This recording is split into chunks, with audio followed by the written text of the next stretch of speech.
दुर्योधन, ये युद्ध भूमि है, कोई रंग भूमि नहीं कि औरों के द्वंद्व का तुम आनंद उठा सको। क्यों दुर्योधन, कायरों की भांति क्यों खड़े हो? आओ और आकर मुझसे युद्ध करो। तुम युद्ध करना भूल गए हो या फिर तुम्हें युद्ध करने का साहस नहीं है? दुर्योधन नहीं, नहीं दुर्योधन, भीम तुम्हें उकसा रहा है, द्वंद्व में मत फंसना। उचित कहा मामाश्री, मेमनों के आखेट के लिए से आगे नहीं बढ़ते, बस होके भीम के लिए तो मेरी कलिंग की सेना ही पर्याप्त है। कलंक के वीरों, आक्रमण करो और इसको बंदी बना लो। जाओ।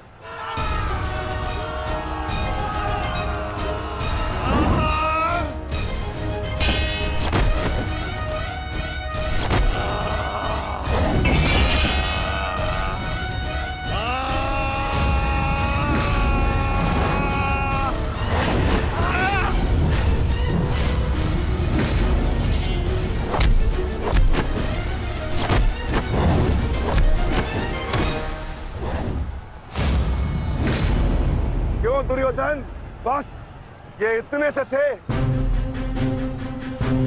अरे इनसे तो युद्ध करके मेरे हाथ पैर भी नहीं खुले। युद्ध सभा में चीख चीख कर अपने पौरुष का बखान करने वाले एक नपुंसक के भांति क्यों खड़े हो? अब किसे लाओगे अपनी ढाल बनाकर? ये विकोदर भीम तुम्हारी हर ढाल को तोड़कर तुम्हारा अंत करेगा। मैं तुम्हारे प्राण लेकर रहूंगा कायर दुर्योधन।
ललकारने के पश्चात भी तुम रथ पर छिप कर बैठे हो दुर्योधन।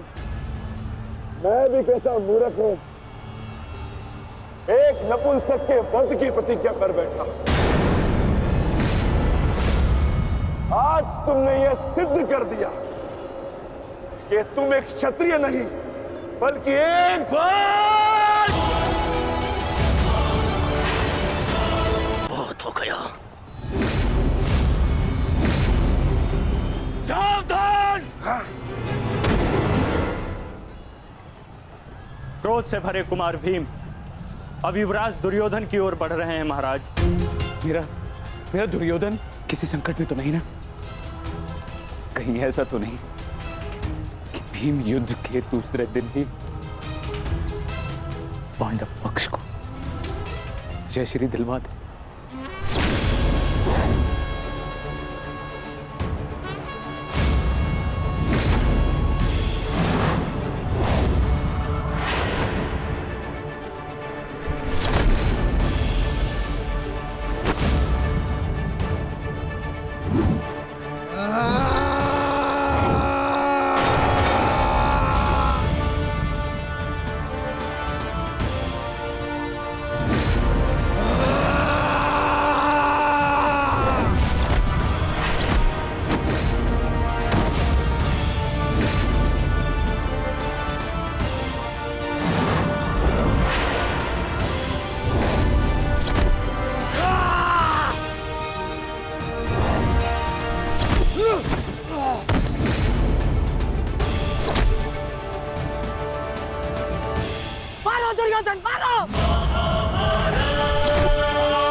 पौरुषत्व या कहो तो हस्तिनापुर की स्त्रियों से आभूषण लाके तुम्हें पहना दूं? क्या हुआ? युद्ध बातों से नहीं, बल से जीता जाता है। मैं जैसे शरीर में थोड़ा सा भी साहस बचा है, क्रोध और प्रहार कर मुझ पर। अरे ये क्या पहचानेगा अपनी शक्ति को? इसे कैसे मैंने वस्त्र और आभूषण रहित करके हाथों के मत्थे बिठा दिया था मैंने।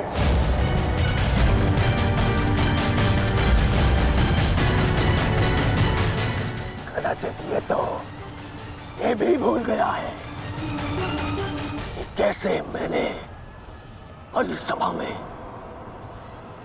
उस दासी द्रौपदी को उसका उचित स्थान दिखाया था।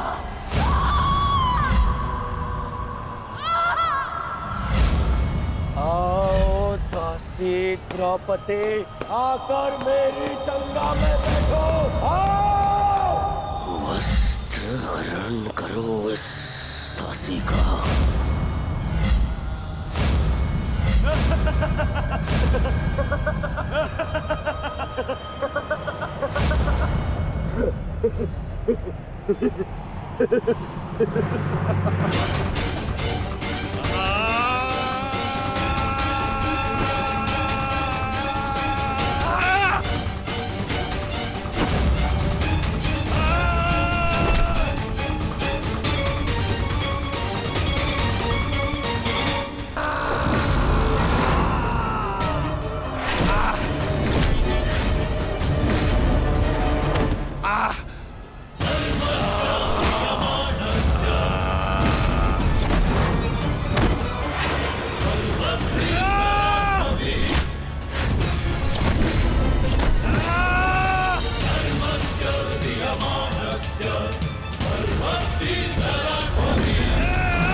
गंगापुत्र, दुर्योधन की रक्षा कीजिए गंगापुत्र। महामहिम, ये क्या कर रहे हैं आप? अपने वचन को पूर्ण कीजिए। आज यदि आपने भीम का वध नहीं किया तो हस्तिनापुर का युवराज घर नहीं लौटेगा। महामहिम, भीम, रुक जाओ, दूर हो जाओ दुर्योधन से, अन्यथा मुझे तुम्हारा वध करना होगा।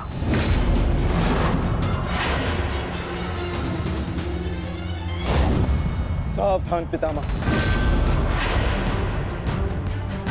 यदि आपने भ्राता भीम पर प्रहार किया तो मुझे विवश होकर आप पर बाण संधान करना होगा। हट जाओ भीम। क्षमा चाहता हूं पितामह, आप अपना वचन पूर्ण कर रहे हैं तो मुझे भी अपनी प्रतिज्ञा का मान रखना है। आज मैं इस दुर्योधन का वध तो करके ही रहूंगा, चाहे इसके लिए मुझे स्वयं के प्राण क्यों न गंवाने पड़े।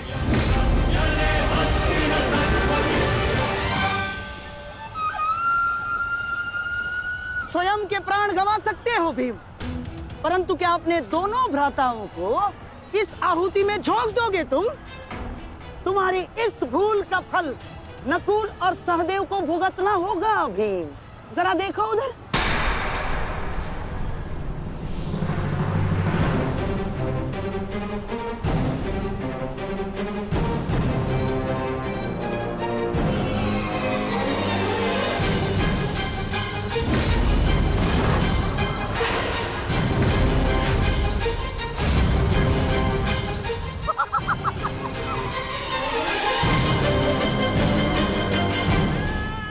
पिताश्री,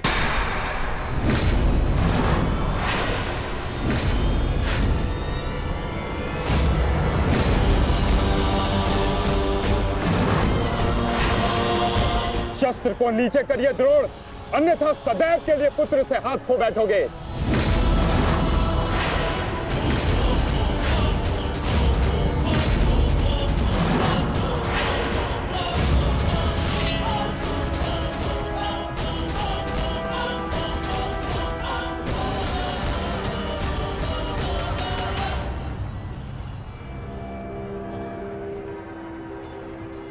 दुर्योधन, तेरा अंत आ गया है। तुम्हारे पास दो विकल्प शेष है दुर्योधन।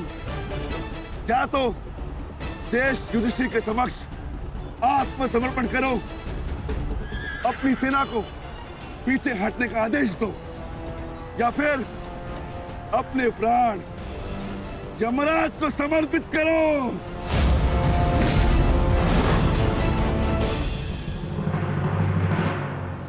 मारो भीम, मारो!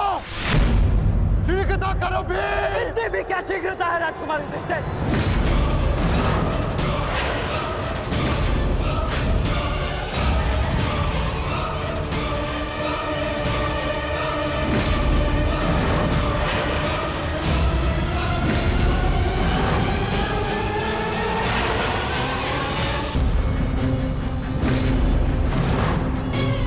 मारो भीम, मारो!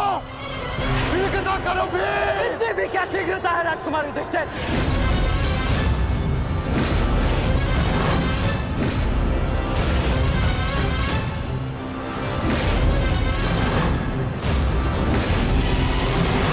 पीछे हट जाइए विकोदर भीम, अन्यथा मूल्य अपने ज्येष्ठा के प्राण देकर चुकाने होंगे। नहीं भीम, नहीं! मेरी चिंता मत करो, अपना वचन पूर्ण करो। ऐसा अवसर दोबारा नहीं मिलेगा अनुज। मत करो इस दुर्योधन का। पांचाली के अपमान का प्रतिशोध दो भीम। मारो इस दुर्योधन को। एक बार पुनः सोच लीजिए, अवसर दोबारा मिल सकता है, परंतु ज्येष्ठ के प्राण दोबारा नहीं लौटेंगे। मारो भीम, मारो!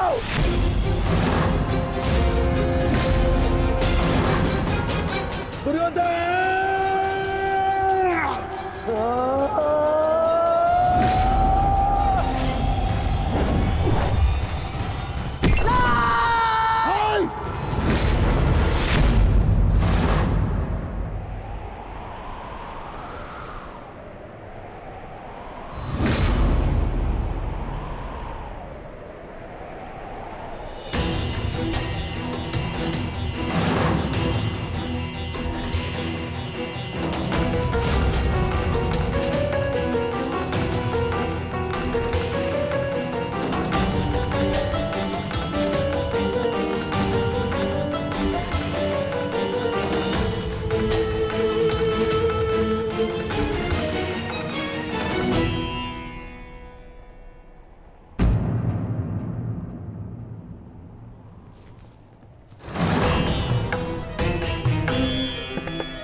सेवकों, जाओ जाके सबकी सहायता करो, जाओ!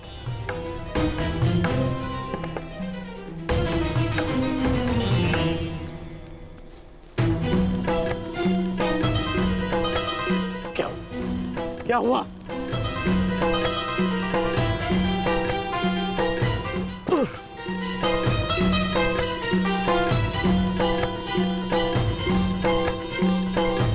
क्या हुआ मित्र? आज हम ये युद्ध हारने ही वाले थे मित्र। उस भीम ने मेरा वध कर ही दिया था, परंतु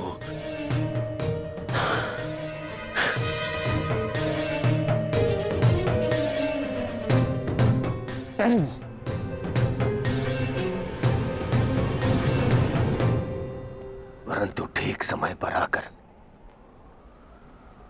वृषसेन ने पूरी परिस्थिति को ही बदल दिया।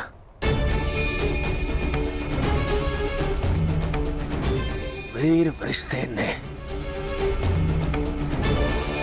आज न केवल मेरे प्राणों की रक्षा की,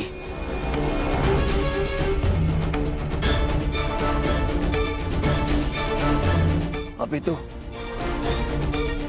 कौरव सेना को एक लज्जाजनक हार से भी बचाया।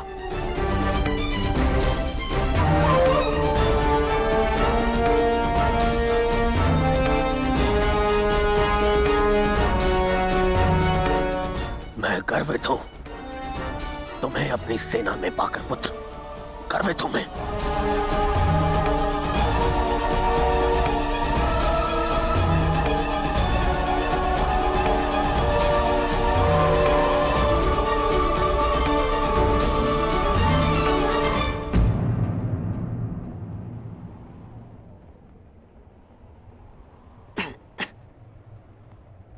आप फिर से मेरे घाव देख रहे हैं ना पिताश्री? और मैं फिर से यही कहूंगा, चिंता मत कीजिए। आज का युद्ध समाप्त हुआ और युद्ध भूमि में जो कुछ भी हुआ उसे भुला देना ही श्रेयस्कर है। अपितु उन बाधाओं को समझने का प्रयास करना चाहिए जो हमें विजयश्री बनने या प्राप्त करने से रोक रही है।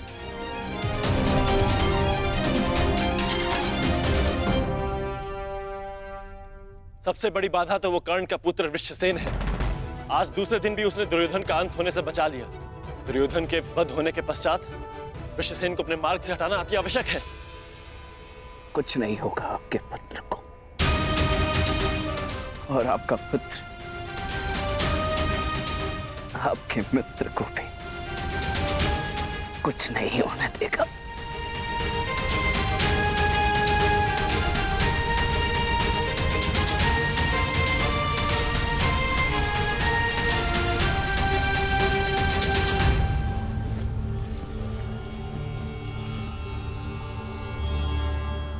मित्र, आज का दिन हमारे पक्ष में नहीं था।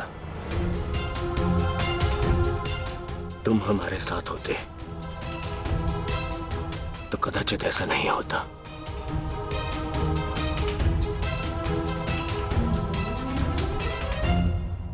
आज युद्ध भूमि में कौरव केवल धर्मराज युधिष्ठिर का वध करने का प्रयत्न करते रहे,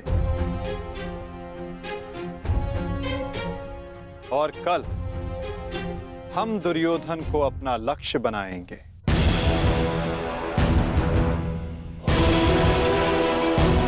क्योंकि दुर्योधन के अंत के साथ कौरवों की पराजय भी निश्चित है।